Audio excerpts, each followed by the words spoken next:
At this very moment, somewhere in the world, someone is being told by a doctor for the first time that they have diabetes. However, rarely does this encounter ever end with the patient leaving with an understanding of why he or she developed diabetes. For many individuals, lack of clarity on why they got diabetes may cause them to end up here at the hospital with a variety of diabetes complications. In this video, I will tell you about one cause of diabetes that most people don't know about, and explain why the lack of knowledge about this cause may result in many people developing diabetes and its complications. Hello everyone, I'm Dr. Eugene Tull. I am a doctor of public health. Welcome to my channel.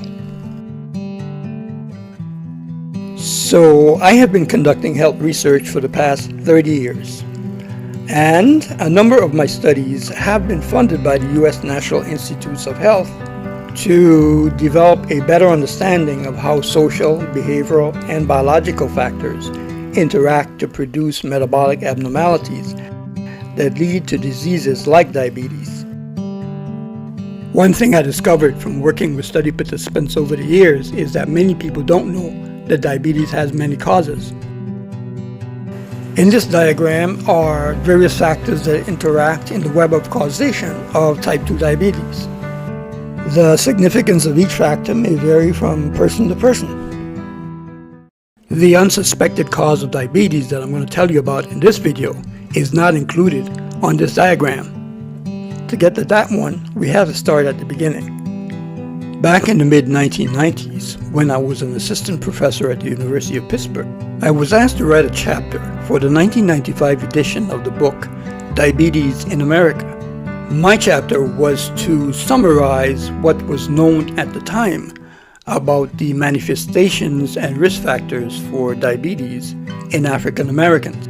At the time this chapter was written, the cause of diabetes that I'm going to tell you about in this video was not on the radar of most diabetes researchers. Therefore, information about it was not included in the chapter. As time went on, it became well known that an association exists between exposure to psychosocial stressors and the development of abdominal obesity and type 2 diabetes. The general thought was that in some persons who are faced with psychosocial stressors, a triggering event causes a series of metabolic changes, which result in the impaired regulation of cortisol and the accumulation of belly fat or abdominal obesity. The abdominal obesity then leads to the development of insulin resistance and consequently elevated blood sugar or diabetes. So, in essence, the triggering event was an unknown cause of diabetes. In my own studies, I was able to identify this unknown cause of diabetes as the habitual use of avoidance coping. Before I get into telling you what habitual use of avoidance coping is and why it's a problem, let's establish a basic understanding of the word coping. Coping can be defined as the strategies people use to manage stressful situations. To put it simply, coping is problem solving. So what are avoidance coping strategies? Like the name suggests, they are coping strategies used to avoid stressful situations, but they do not solve problems. These types of coping strategies have been placed into categories with names like denial, restraint, behavioral disengagement, mental disengagement, focused venting.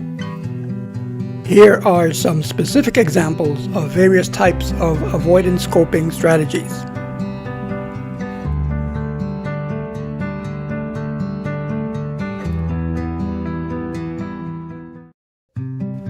So why is using these avoidance coping strategies so dangerous? Well, firstly, using avoidance coping strategies becomes a habit, and they're used in response to stressful situations without the person having to consciously decide to use them.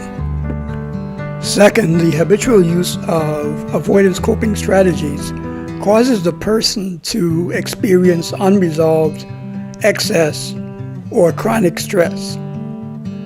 This constant stress burden over time can cause a person's stress response system known as the HPA axis, to malfunction.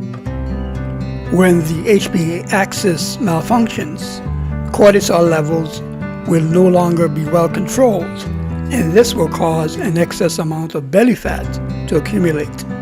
And the longer a person carries around excess belly fat, the greater their chance of being diagnosed with diabetes.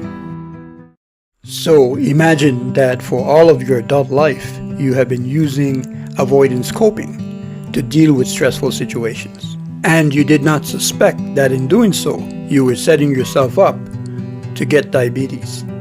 Then one day, on a routine visit to your doctor, he or she tells you that you have diabetes.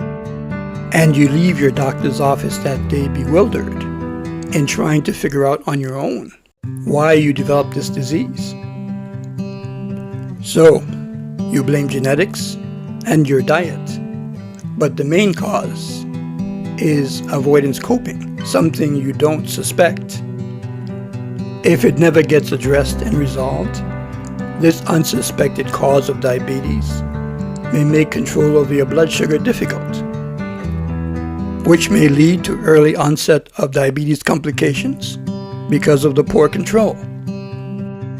Fortunately, a person can replace avoidance coping strategies by learning better ways of coping. But first, that individual must become aware that he or she is using avoidance coping and understand its negative consequences.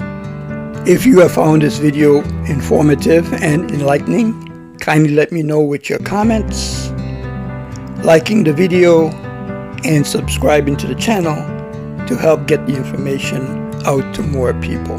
Thank you for watching.